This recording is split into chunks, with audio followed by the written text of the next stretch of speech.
तो इस संशय को दूर करते हैं शास्त्रों के प्रमाण के साथ। पहला प्रमाण है कि कार्तिक मास के कृष्ण पक्ष की अमावस्या तिथि में दीपावली का पर्व माना गया है। देखिए, इस बार 21 अक्टूबर को सूर्योदय के समय अमावस्या है, मध्याह्न के समय अमावस्या है, सूर्यास्त के समय अमावस्या है। कहते हैं कि दीपावली के अलावा भी कोई भी यदि हम देव कार्य करते हैं तो वह सूर्य उदय व्यापनी लेनी चाहिए। तो 21 अक्टूबर को सूर्योदय से लेकर सूर्यास्त तक अमावस्या तिथि है। एक तो बात है यह। दूसरा आता है प्रदोष काल कि 2 दिन प्रदोष काल है। 20 अक्टूबर को भी प्रदोष काल है, प्रदोष काल के समय अमावस्या है, और 21 अक्टूबर को भी प्रदोष काल के समय अमावस्या है।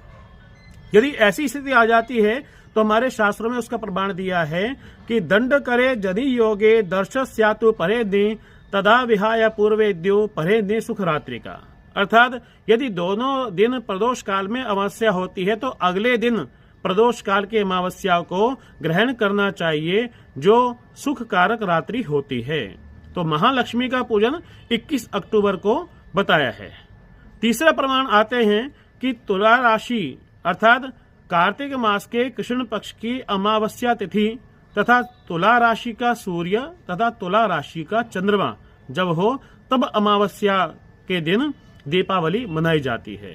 तो इस वर्ष 21 अक्टूबर दिन मंगलवार को ही तुला राशि का सूर्य है, तुला राशि का चंद्रमा है।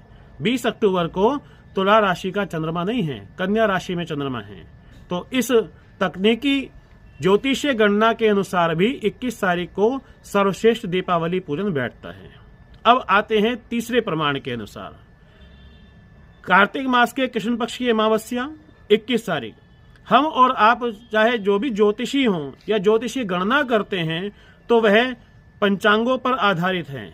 जो पंचांग बड़े बड़े पंचांग होते हैं, तो ऐसे ही एक पंचांग हमारे पास है, क्योंकि जन्मपत्री ज्योतिष का कार्य इसी पर निर्भर होता है। तो ये है 100 वर्ष का पंचांग, जिसको शताब्दी पंचांग कहते हैं। 100 वर्षों तक चलता है ये, अर्थात 50 वर्ष तो पिछले और 50 वर्ष आने वाले। तो इस शताब्दी पंचांग के अनुसार भी 21 अक्टूबर दिन मंगलवार को दीपावली का महापर्व दिया हुआ है, महालक्ष्मी का पूजन दिया हुआ है। तो ये सब प्रमाण हैं, आपके सामने हमने प्रकट कर दिए। अब इसके अलावा तो माँ लक्ष्मी आकर खुद ही बताएंगी या कोई भगवान आके खुद ही बताएं कि भाई किस दिन करना शुभ है। और हम तो कहते हैं कि क्यों 20 और क्यों 21, आप प्रतिदिन दीपावली मनाएं। माँ लक्ष्मी की कृपा पूरे वर्ष भर आप कर रहे तो दीपावली की पूजा